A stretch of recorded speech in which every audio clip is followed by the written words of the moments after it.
Hello everyone, welcome back to the study point YouTube channel.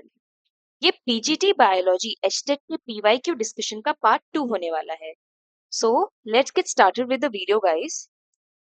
हमारे पास next question है, which of these statements is incorrect? इनमें से कौन सी स्टेटमेंट इनकरेक्ट है? First statement is filarial worm is a dreaded parasite of human blood and lymph. तो ये स्टेटमेंट बिल्कुल सही स्टेटमेंट है। जो फाइलेरियल वॉर्म होता है वो पैरासाइट होता है। कहाँ रहता है? ये ब्लड में और लिम्फ में पाया जाता है ह्यूमन के।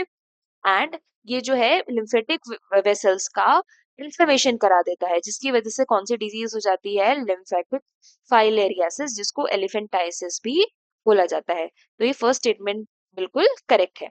सेकंड स्टेटमेंट है, cysticercus develops in adult tape form inside the secondary host body. तो ये स्टेटमेंट बिल्कुल गलत है। दो इसमें पॉइंट्स है जो इसको गलत प्रूव कर रहे हैं। पहली बात तो सिस्टिसर्कस जो डेवलप होता है वो एडल्ट टेप फॉर्म में नहीं होता। वो कहाँ डेवलप होता है? Larval stage of the tape form में, राइट।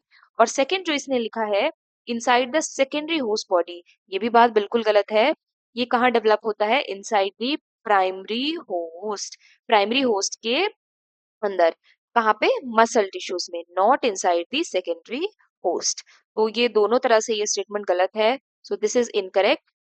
फिर नेक्स्ट है third, sporozoite of Plasmodium infect man through liver cells first. तो जो स्पोरोजॉइड होता है, जो इन्फेक्टिव स्टेज बोला जाता है मलेरियल पैरासाइट का, वो ह्यूमंस को बाइट करता है। और वो स्पोरोजॉइड्स कहाँ एंटर करते हैं? ब्लड स्ट्रीम में। ब्लड स्ट्रीम के थ्रू वो कहाँ ट्रैवल करके जाते हैं? लिवर सेल्स में, जहाँ पे वो अपना रेप्लिकेशन स्टार्ट करते हैं, डिवाइड होना स्टार्ट करते हैं। तो ये बात बिल्कुल सही लिखी हुई है, that they infect man through the liver cells first. This is the correct statement. फिर हमारे पास फोर्थ स्टेटमेंट है, bed bugs transmit plague, typhoid and tuberculosis. तो बेड बग को यहाँ पे ट्रांसमिटर बोला गया है, वेक्टर बोला गया है इन डिजीजेस का, जबकि ये इन डिजीज का ट्रांसमिटर नहीं है। इन डिजीज को कौन ट्रांसमिट करता है? These are transmitted by fleas, rodents और अदर वेक्टर्स, राइट। तो ये स्टेटमेंट भी कैसी हो गई? रॉन्ग हो गई। करेक्ट स्टेटमेंट कौन सी है? 1 और 2। लेकिन पूछा क्या हुआ है? Incorrect statement. So incorrect are 2 and 4। 2 and 4 वाला ऑप्शन कौन सा दिख रहा है हमें? Option number 3। तो इस क्वेश्चन का आंसर क्या होगा? Option number 3, right. Now moving to the next question. ये क्वेश्चन कहता है, which of these techniques is used in DNA fingerprinting? इनमें से कौन सी टेक्निक को डीएनए फिंगरप्रिंटिंग के लिए यूज किया जाता है? पहली है repetitive DNA, polymorphism in DNA, variable number of tandem repeat. तो हम इन सारी की सारी टेक्निक्स को डीएनए फिंगरप्रिंटिंग में यूज करते हैं। डीएनए फिंगरप्रिंटिंग का मतलब क्या होता है? जब हम डीएनए को एम्पलीफाई करते हैं, उसका कितनी सिमिलैरिटी है, उसमें कितनी वेरिएशंस है, ये पता लगाने के लिए through the help of technique PCR, उस प्रोसेस को बोला जाता है, उस टेक्निक को बोला जाता है डीएनए फिंगरप्रिंटिंग। और डीएनए फिंगरप्रिंटिंग के काफी सारे यूजेस होते हैं, जैसे कि ये जो पैटर्नल डिस्प्यूट्स होते हैं उसको सॉल्व करने में यूज होती है डीएनए फिंगरप्रिंटिंग। कुछ क्रिमिनल इन्वेस्टिगेशंस करने के लिए भी डीएनए फिंगरप्रिंटिंग का यूज किया जाता है, राइट। तो ये डीएनए फिंगरप्रिंटेड रिपीटेटिव डीएनए जैसे यूज होता है। रिपीटेटिव डीएनए वो सेगमेंट होता है डीएनए का जो बहुत बार, हाईली रिपीटेटिव हो, कई कई बार रिपीट करता हो, राइट। सेम सीक्वेंस अगर कई बार मल्टीपल टाइम्स अपने आप को रिपीट करता है, that was repetitive DNA. Next is polymorphism in DNA. Polymorphism हम रेफर करते हैं इसको to the variations, DNA sequence में जो भी वेरिएशंस प्रेजेंट है उसको बोला जाता है पॉलीमॉर्फिज्म इन डीएनए। और variable number of tandem repeats, VNTR क्या होता है? ये भी एक से शॉर्ट सीक्वेंसेस होते हैं जो कई बार अलग अलग नंबर में अलग अलग इंडिविजुअल के अंदर रिपीट होते हुए दिखते हैं। सो यही कुछ क्राइटेरिया होते हैं, यही कुछ टेक्निक होती हैं जो डीएनए फिंगरप्रिंटिंग परफॉर्म करने में यूजफुल होती हैं। तो इसका आंसर क्या होगा? All the options are correct. Now next question, biodegradation of organophosphorus compounds of xenobiotics is associated with bacteria। तो इन ऑर्गेनोफॉस्फोरस जो कंपाउंड्स होते हैं xenobiotics के, इनके बायोडिग्रेडेशन में कौन से बैक्टीरिया हेल्पफुल होते हैं? तो इसका आंसर होगा स्यूडोमोनास डाइमिन्यूटा और फ्लेवोबैक्टीरिया। दोनों ही ऑप्शन इसके क्या है? सही आंसर है। ये फैक्चुअल बेस्ड क्वेश्चन है, तो ये याद ही रखना पड़ेगा कि दोनों बैक्टीरिया जो है वो बायोडिग्रेडेशन कराते हैं इन ऑर्गेनोफॉस्फोरस कंपाउंड्स का। सो इसका आंसर ऑप्शन नंबर 3 होगा, both 1 and 2। Now moving to the next question, which one is the correct order of cranial meninges in human brain from outer to the inner side? इनमें से क्या सही order है cranial meninges का, वो हमें बताना है। तो ये एनसीईआरटी का मैंने यहाँ पे एक स्क्रीनशॉट लगाया हुआ है, हम इससे पता कर सकते हैं कि क्या ऑर्डर होता है। आउटर से इनर साइड अगर आप जाएंगे तो सबसे पहले कौन सी लेयर प्रेजेंट होती है, आउटर वाली ड्यूरामेटर। फिर कौन सी मिडल लेयर प्रेजेंट होती है, अरेक्नॉइड मैटर। और फाइनली कौन सी लेयर प्रेजेंट होती है सबसे इनर मोस्ट, दैट इज पाया मैटर, राइट। ऐसा ऑप्शन हमें कौन सा दिख रहा है, dura mater, arachnoid matter and पाया matter. So option number first will be the correct answer for this question. अगला क्वेश्चन है, the filtration fraction in uriniferous tubule of a healthy person is. Uriniferous tubules में filtration fraction का क्या value होती है। सो ये value हमें याद करनी है। वैसे इसको निकालने का फॉर्मूला भी होता है कि फिल्ट्रेशन फ्रैक्शन क्या होता है, it is the ratio of glomerulus filtration rate and renal plasma flow. तो glomerular filtration rate divided by renal plasma flow हमें क्या देता है, फिल्ट्रेशन फ्रैक्शन। और हेल्दी इंडिविजुअल में इसकी कैलकुलेटेड वैल्यू होती है जिसकी क्या वैल्यू है 0.2 या फिर इसको परसेंटेज में निकालें तो 20% भी कह सकते हैं, राइट। तो 0.2 कहाँ पे दिख रहा है हमें, 0.2 इज ऑप्शन नंबर 2। तो इसका सही आंसर होगा 0.2, that is option number 2। Now moving to next question.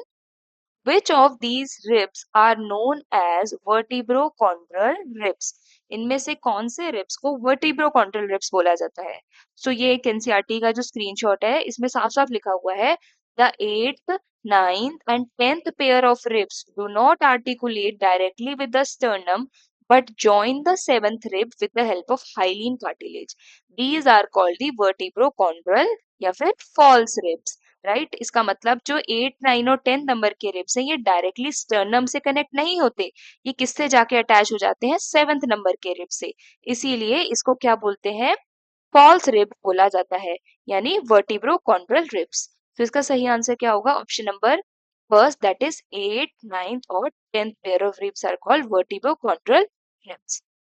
Our next question is, chemical reactions involved in biogeochemical cycles are given below. हमें इसमें जो बैक्टीरिया इन्वॉल्व है उसको मेंशन करना है। जैसे नाइट्राइट टू नाइट्रेट, किसका conversion, nitrite to nitrate, NO2 minus to NO3 minus, यानी नाइट्राइट टू नाइट्रेट का कन्वर्जन, इस प्रोसेस को बोलते हैं नाइट्रीफिकेशन। क्या बोलते हैं इस प्रोसेस को, नाइट्रीफिकेशन। और ये कौन करवाता है, nitrification is carried out by nitrobacter. So पहला किसके साथ जाएगा, नाइट्रोबैक्टर के साथ। किस ऑप्शन में दिख रहा है हमें, यहाँ दिख रहा है nitrobacter. Next is nitrogen to ammonia, N2NH3। Nitrogen to ammonia के कन्वर्जन के प्रोसेस को बोला जाता है नाइट्रोजन फिक्सेशन। और ये कौन परफॉर्म करता है, it is perform by nostoc which is a kind of cyanobacteria. So second होगा nostoc. Next is NH4 plus to NO2 minus, यानी अमोनियम से नाइट्राइट का बनना, and this process is called as nitrification. इसको भी nitrification बोलते हैं। और ये कौन सा बैक्टीरिया करवाता है, nitrosomonas, it is carried out by nitrosomonas, right. तो फाइनली हमारे पास है नाइट्रेट टू नाइट्रोजन का बनना, नाइट्रेट से नाइट्रोजन का बनना। और ये कौन करवाता है दिस प्रोसेस, पहली बात है इसको बोलते क्या है, डीनाइट्रिफिकेशन। इसको क्या बोलते हैं, डीनाइट्रिफिकेशन। और कौन सा बैक्टीरिया कराता है इसको, pseudomonas, it is carried out by pseudomonas, right. So इसका ऑप्शन क्या होगा, option number 4, nitrobacter, nostoc, nitrosomonas and pseudomonas. Now moving to next question, Which of the following enzymes is known as the molecular scissors? इनमें से किस enzyme को molecular scissor बोला जाता है। तो लाइस तो जो है वो क्या होते हैं, ये किसी केमिकल बॉन्ड को तोड़ते हैं किसी भी मॉलिक्यूल में, बट स्पेसिफिकली डीएनए के किसी स्पेसिफिक सीक्वेंस को कट नहीं करते, ये किसी स्पेसिफिक सीक्वेंस को रिकॉग्नाइज करके कट नहीं करते। तो ये तो हो नहीं सकता option. Next is we have ligases. हमारे पास सेकंड ऑप्शन है लाइगेज। सो लाइगेज को हम बोलते हैं मॉलिक्यूलर ग्लू। क्या बोलते हैं? मॉलिक्यूलर ग्लू, बिकॉज ये डीएनए फ्रेगमेंट्स को जोड़ने का काम करती है। नेक्स्ट हमारे पास एक ऑप्शन है ओपाइंस। तो ओपाइंस का तो कुछ लेना देना ही नहीं है यहाँ पे मॉलिक्यूलर सीजर से, बिकॉज ओपाइंस तो किसी तरह के एंजाइम्स होते ही नहीं है। ये ऑर्गेनिक कंपाउंड्स होते हैं जो प्लांट तब बनाता है जब उसको कोई बैक्टीरियल इन्फेक्शन होता है, राइट? तो ओपाइंस तो बिल्कुल भी नहीं है। एंड लास्ट जो हमारे पास ऑप्शन बनता है जो दैट इज रिस्ट्रिक्शन एंडोन्यूक्लियस। इसका सही आंसर रिस्ट्रिक्शन एंडोन्यूक्लियस ही होगा। इसी को बोलते हैं मॉलिक्यूलर सिजर्स, बिकॉज ये वैसे एंजाइम हैं जो डीएनए के एक पर्टिकुलर सेगमेंट को करते हैं, एक पर्टिकुलर सीक्वेंस को पकड़ते हैं, उसको डिटरमाइन करते हैं और वहीं पे जाके कट लगाते हैं, राइट? सो इसका सही आंसर क्या होगा? मॉलिक्यूलर सिजर्स को किसको बोला जाता है? रिस्ट्रिक्शन एंडोन्यूक्लियस को। Our next question is tag polymerase is obtained from. Tag polymerase एक एंजाइम होता है जो किसमें यूजफुल होता है? पीसीआर में यूजफुल होता है। किसमें यूजफुल होता है? पीसीआर में यूज होता है। ये ऐसा एंजाइम है जो हाई टेम्परेचर को भी विथस्टैंड कर लेता है। और हमें किससे मिलता है ये? एक बैक्टीरिया से मिलता है जिसका नाम है थर्मस एक्वेटिकस। क्या नाम है? Thermus aquaticus. और थर्मस एक्वेटिकस कैसा एक बैक्टीरिया है? Under the classification of bacteria archaebacteria, right? So Taq polymerase is obtained from an archaebacteria यानी एन आरके। हमारे पास नेक्स्ट क्वेश्चन है epigeal germination is observed in. Epigeal germination किसमें देखने को मिलती है? ऑप्शन है कैस्टर, टी, मैंगो और ग्राउंडनट। सबसे पहले पता करते हैं कि एपीजियल जर्मिनेशन होती क्या है। एपीजियल जर्मिनेशन में क्या होता है? जो कॉटिलेडन वाला पार्ट होता है वो ग्राउंड से बहुत ऊपर आ जाता है ना? और जो हाइपोकोटाइल होती है उसका एलोंगेशन देखने को मिलता है, राइट? सो एपिकोटाइल किस पोर्शन को बोलते हैं? कॉटिलेडन से ऊपर वाले पोर्शन को एपिकोटाइल बोला जाता है, कॉटिलेडन से नीचे वाले पोर्शन को हाइपोकोटाइल बोला जाता है। एपीजियल जर्मिनेशन में जो कॉटिलेडन के नीचे वाला पार्ट है यानी हाइपोकोटाइल जो पार्ट होता है वो बहुत ज्यादा इलोंगेशन शो करता है। और कॉटिलेडन्स क्या है? ग्राउंड के बहुत ऊपर देखने को मिलता है। इस तरह की जर्मिनेशन को क्या बोला जाता है? Epigeal germination, right? पर एपीजियल जर्मिनेशन हमें किसमें देखने को मिलती है? सिर्फ और सिर्फ क्लस्टर में देखने को मिलेगी। टी और मैंगो में और ग्राउंडनट में किस तरह की जर्मिनेशन देखने को मिलती है? हाइपोजियल जर्मिनेशन, जिसमें कॉटिलेडन जो है वो ग्राउंड के अंदर ही रहता है और जो एपिकोटाइल है उसका इलोंगेशन देखने को मिलता है, राइट? सो इसका सही आंसर क्या होगा? Cluster. Epigeal germination is observed in cluster, right? अब हमारे पास नेक्स्ट क्वेश्चन है, बहुत ही इजी क्वेश्चन है। Which of the following taxonomic term may be substituted for any of the other? इनमें से किस taxonomic term को हम substitute कर सकते हैं एक दूसरे से? Order, tax on, species, class. तो इसका सही आंसर होगा टेक्सॉन, राइट? टेक्सॉन एक ऐसी टर्म है जो यूज करते हैं हम डिफरेंट लेवल को क्लासिफाई करने के लिए, like species, genus, family, order, ये सब क्या है? एक टेक्सॉन है। एक एग्जांपल की मदद से समझते हैं। जैसे हम बात करें एनिमेलिया की, एनिमेलिया भी क्या है? एक टेक्सॉन है। उसके अंदर क्या आते हैं? मैमल्स आते हैं, मैमल्स भी क्या है? एक टेक्सॉन है। सपोज मैमल्स में हम एग्जांपल लें डॉग का, डॉग भी क्या है? एक टेक्सॉन है। तो ये अलग अलग हिरार्कियल लेवल पर, अलग अलग रैंक पर टेक्सॉन्स हैं, राइट? तो इनको हम रिप्लेस कर सकते हैं, एक दूसरे से सब्स्टिट्यूट कर सकते हैं, सबको टेक्सॉन बुला सकते हैं। लेकिन क्या हम ऑर्डर बुला सकते हैं? ऑर्डर को चेंज कर सकते हैं? नहीं। स्पीशीज, जो स्पीशीज है वो स्पीशीज ही रहेगी, जो क्लास है वो क्लास ही रहेगी। ये सब क्या है? एक टेक्सॉन्स हैं। Species, genus, family, order, class, phylum, division या किंगडम, ये सब एक अपने आप में एक टेक्सॉन है। ये भी एक टेक्सॉन है, ये भी एक टेक्सॉन है, ये भी एक टेक्सॉन है, ये भी एक टेक्सॉन है, ये भी एक टेक्सॉन है।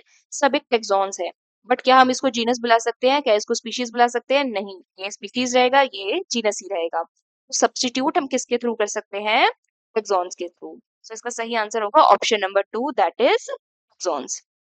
नेक्स्ट क्वेश्चन हमारे पास है वो है which of the following is not a nastic movement. इनमें से कौन सी नेस्टिक मूवमेंट नहीं है? तो नेस्टिक मूवमेंट्स होती क्या है? ये ऐसी नॉन डायरेक्शनल मूवमेंट्स होती हैं जो प्लांट दिखाता है in the response to some external stimuli. जब कोई एक्सटर्नल स्टिमुलाई मिलता है तो प्लांट एक नॉन डायरेक्शनल मूवमेंट शो करता है, उसको हम बोलते हैं नेस्टिक मूवमेंट्स।